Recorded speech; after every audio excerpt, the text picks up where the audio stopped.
The presenter of this podcast is Miss Galina Prozorova. While Ms. Prozorova is associated with the California District Attorneys Association, the opinions expressed and information provided are those of Ms. Prozorova and the other contributors on this podcast, and not of the California District Attorneys Association. In addition, the information provided is for reference and self help purposes only and is not legal advice or intended to be taken as a substitute for professional legal advice. Emergency assistance is not available through this podcast or any external website referenced in this podcast. If you need assistance, find the closest phone and dial 911.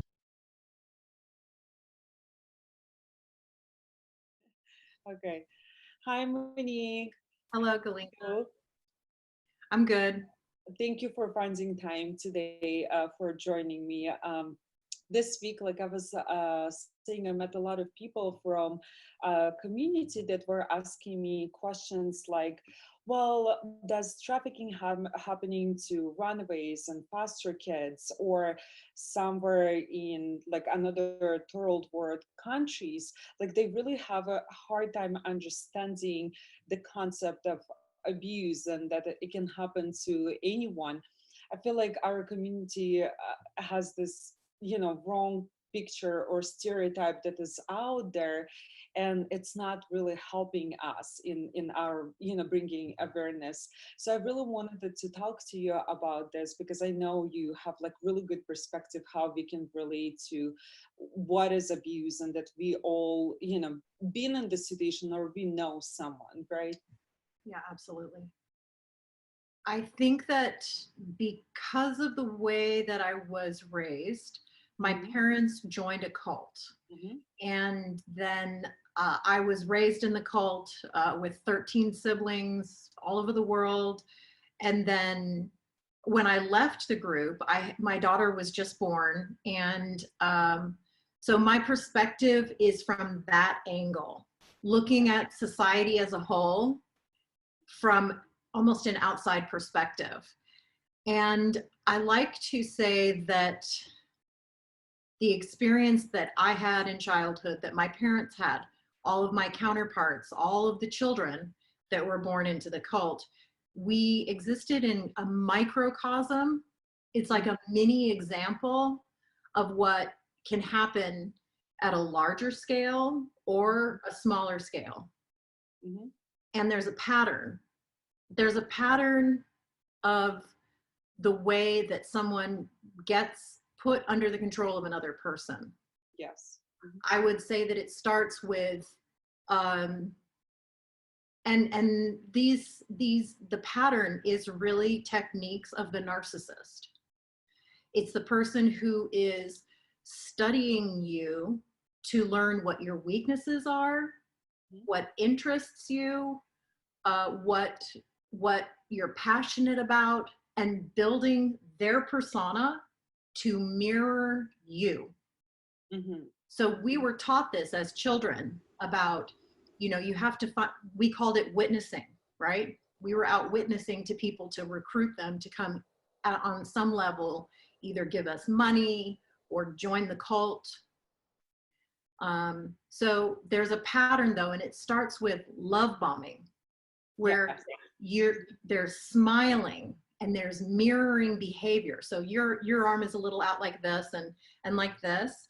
And so my job would be to mirror your behavior and get you feeling like I am agreeing with you and I understand you, like we think the same, right? And really, if you think about it from a personal relationship to a cult experience, it's still the same process. There's that honeymoon and dating period, right? Where you're on your best behavior and you don't show the dark, you don't show the nasty, you don't show the narcissist until your victim has already invested in you emotionally, financially, or in some other aspect.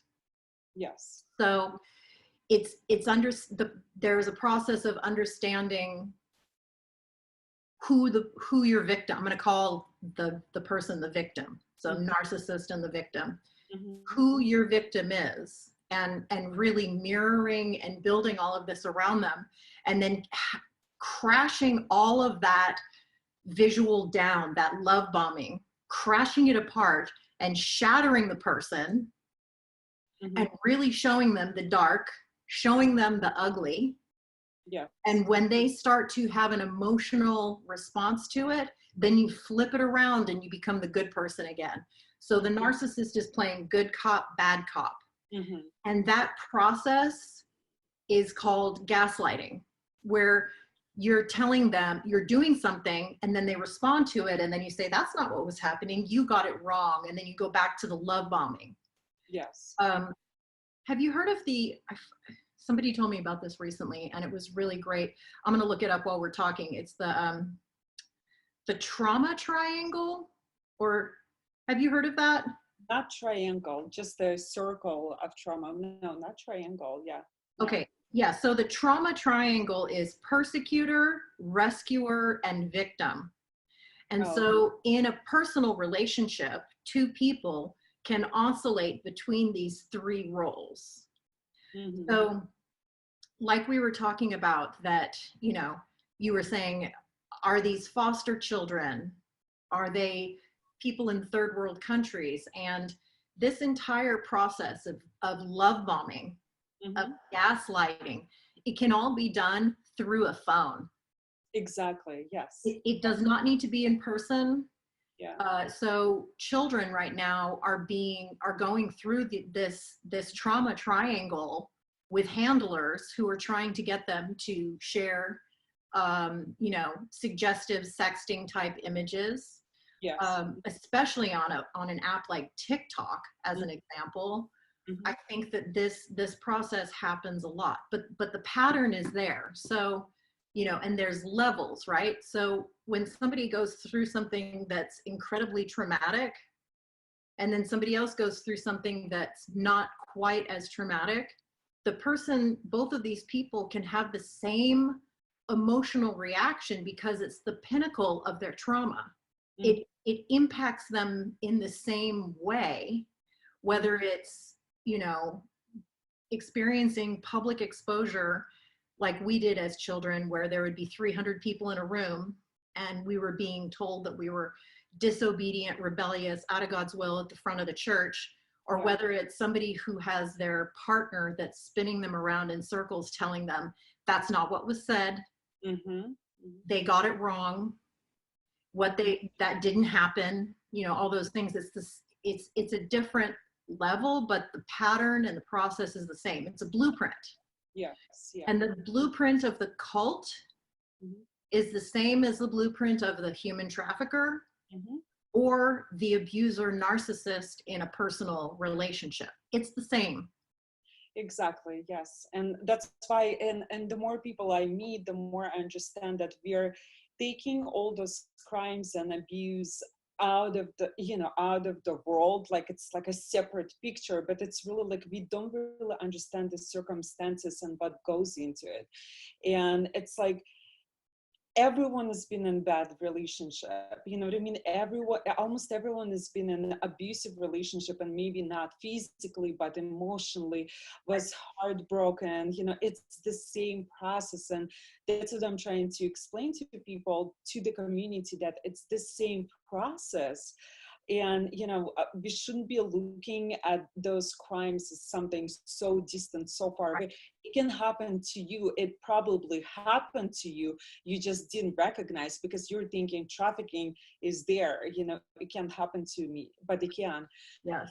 And I think I think what you're doing with Victory Garden Sanctuary and building this network and support, I think this is really the answer, because we need to start helping people, and we keep bringing this big word of resiliency right now. And I know, it's such a big word, but all it is just giving attention, giving support, and opening conversation with community. I think that's most important. Like, for us, Yes. people that been through this, you know, survivors or professionals, and start opening conversations and talk about the community, you know, about those subjects. 100%. Yeah. There are a few programs that I'm aware of in San Diego.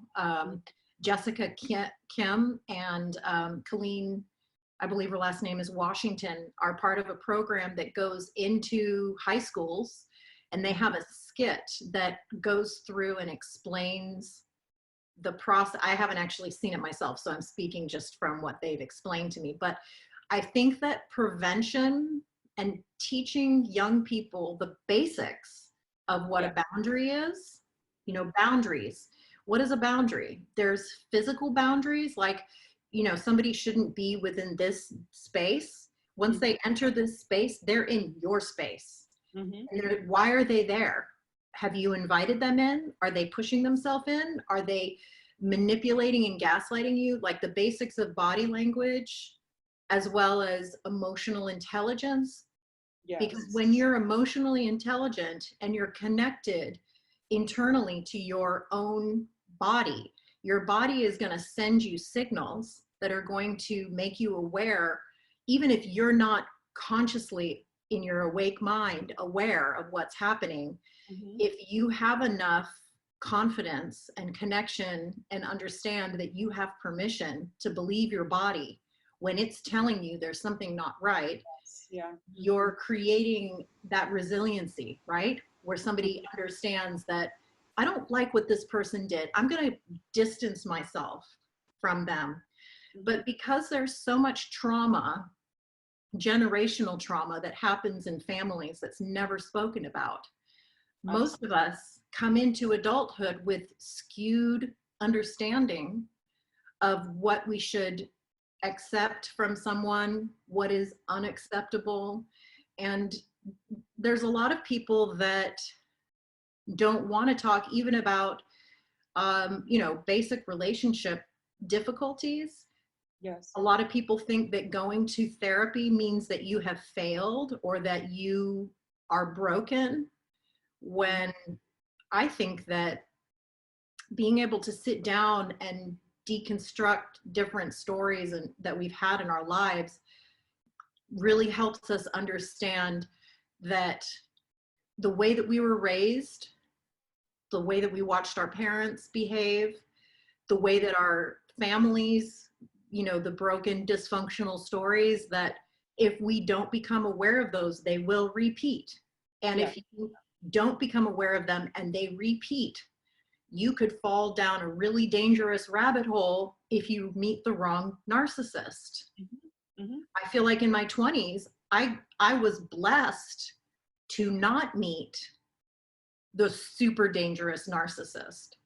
And maybe that was my gut that kept me, you know, shut those people down. But, you know, it's a slippery slope, and it can really happen to anyone.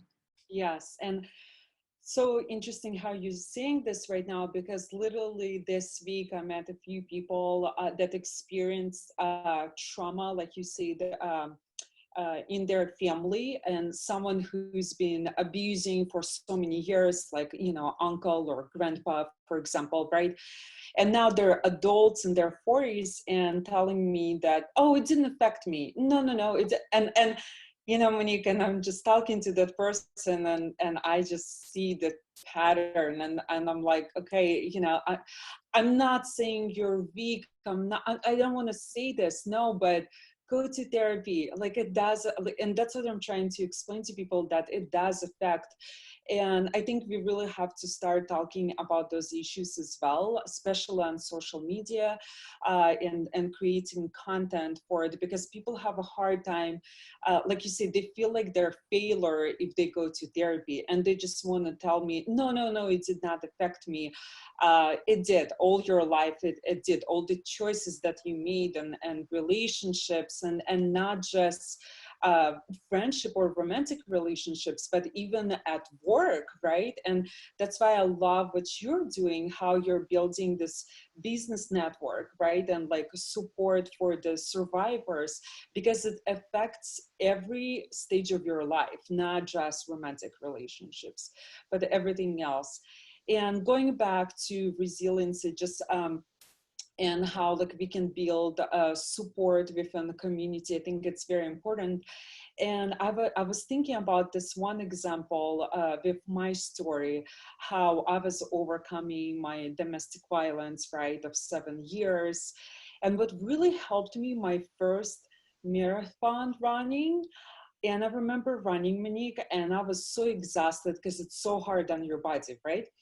But I had so many community members there cheering up for me. I never met those people, right? And I remember families with little posters saying, "You can do this, we believe in you," right? And it's just this sense of support and belonging. First of all, like it forced me to finish my run. But then after this experience, I was just so inspired and I felt like I matter and I belong here in Sacramento to my community.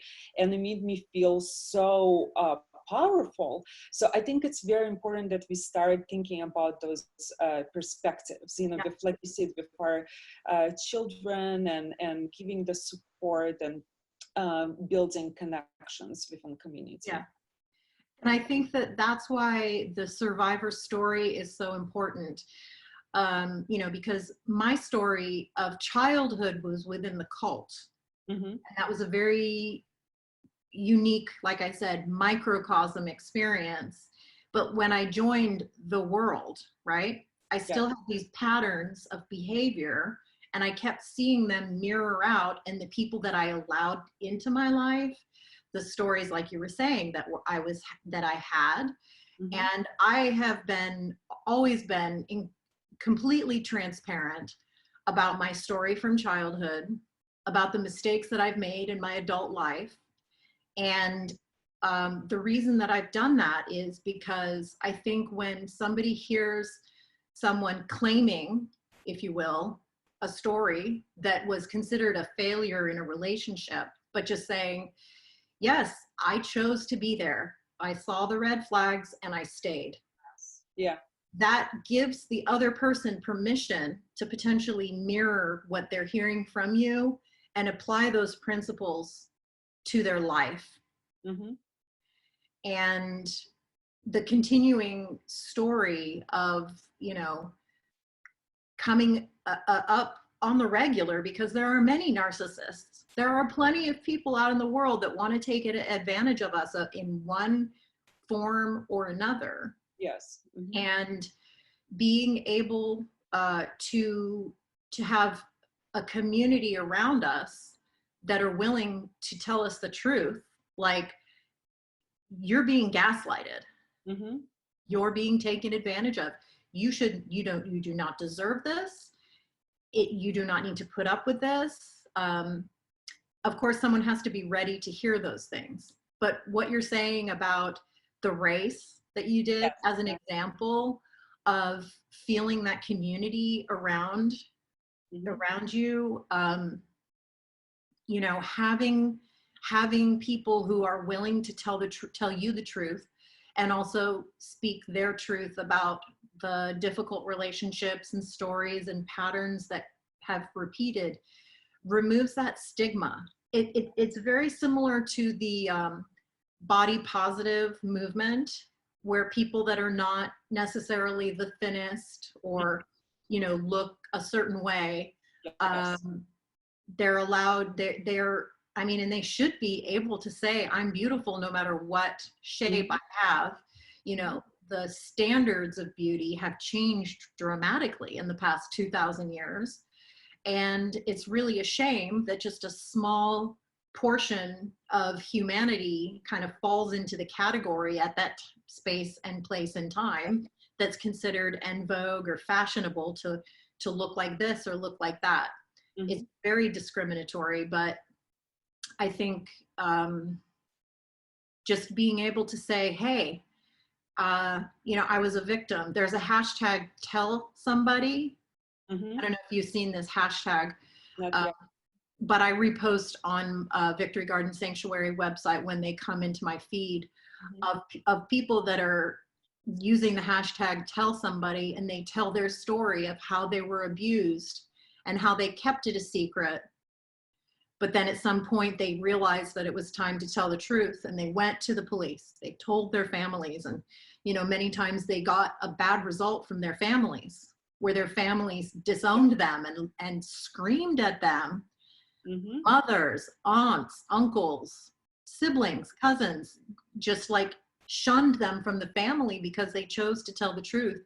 But there is a growing community of men and women who are willing to tell the truth of what they experienced. And that is the people on the sidelines cheering. I did it. I told someone, and I have freedom now because of it. So now it's your turn. Stand up for yourself. Listen to your gut. You don't have to accept what you're being given right now because you're getting love bombed, right? Mm-hmm. The person is giving you exactly the kind of emotion. They're saying exactly what you want to hear, but then the behavior and the action is not matching what they're saying. Yeah. And so there's this bridge that we make a make-believe connector to. They're telling me these things, and eventually they're going to give me what I want. Mm-hmm. But in the meantime, I have to deal with what they're giving me, because this is what I've always done, is survived in this dysfunctional relationship. And that is the core experience that someone that is being trafficked, that is being sold by a pimp, they're experiencing that. The pimp is saying, I'm going to take care of you. Yes. I love you. This is just for a short time. And then on the other hand, they're taking all their money and they're getting beat up. Mm-hmm. How, you know, and that's the question a lot of people have is, how are these people returning to these traumatic situations? And it's because of the generational pattern. I mean, in abuse and dysfunction is in humanity. I hear people say this all the time. Oh, mental illness runs in my family. No, you're right. It runs in humanity. We're all going through the same thing. You're having a person who's mentally unstable in your family is not unique. We have all these different characters, right, in this pattern and this script that we're living. And it's the same story. And we'll repeat those stories over and over in our life until we understand that we deserve more. Yes, exactly. And I think here we go, that's the answer. The more we talk about, like you said, the more stories we open up, the more people well, first of all, I read so much from research, you know, even like on biological level, when survivor or victim like first time tells their story, even when they're older, right? Like it lowers your blood pressure, you know, it has tremendous effect on your body, just being able to speak up what happened to you, your experiences. And like I said, I think this is the answer, because that's how we can explain to our communities that's what, you know, victims of trafficking or domestic violence or child sexual exploitation are experiencing. It's, you know, and it can happen to anyone because it happened at some point at your life or, you know, within your family. So I think that's really going to be the answer and like new movement that we have to do, you know. And like you said, the more we talk about this and more survivors we invite, and I know how difficult it is, especially for men. I personally met a lot of men that opened up to me because they can, you know, because I spoke up about myself. But of course, they're not ready to go, you know, share their story. But their stories are very powerful, and it would help others to open up as well. Yeah, I remember recently I was watching some video clip and it was saying 1 in 3 female children have been sexually molested, and 1 in 13 male children have been sexually molested. And I don't believe those statistics at all. I think the reason the male aspect is so much lower Mhm. is because the boys really believe the guilt. Mhm. Women sit around, we love to talk, and we find that emotional support system amongst our chit chat and Mhm. opening up, and we share our secrets, and that's how we gain trust and we develop our core circles. It's actually a form of love bombing. We Yes. do it to share in order to receive, right? Mhm. And I think that we're gonna see a lot more men. Mhm.